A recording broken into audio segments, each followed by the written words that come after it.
रायगड़ा जिला काशीपुर सदर महकुमा स्थित ओएभी विद्यालय परिसर मध्य काशीपुर वनांचल पक्षर 70तम वन्यजंतु सुरक्षा सप्ताह पालित हो कार्यक्रम अंचल विभिन्न विद्यालय छात्र छात्री को नहीं एक पटुआर रे पोस्टर ब्यानर और विभिन्न नारे काशीपुर सहर परिक्रमा कर परवर्ती समय ओएभी विद्यालय रे वक्तृत्व कार्यक्रम अनुष्ठित हो उक्त कार्यक्रम में वनांचल अधिकारी अंतर्जामी साहू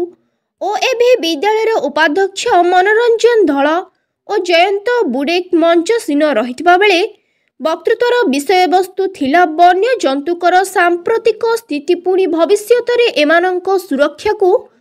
उपरे नेई काशीपुर ओएभी छात्र छात्री मध्य एक वक्तृत्व प्रतियोगिता करा जायथिला।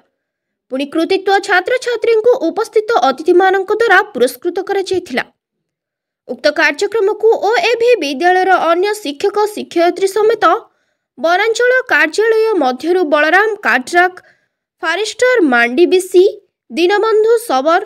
फॉरेस्टर काशीपुर सुरेश मिश्र फॉरेस्टर सुगेर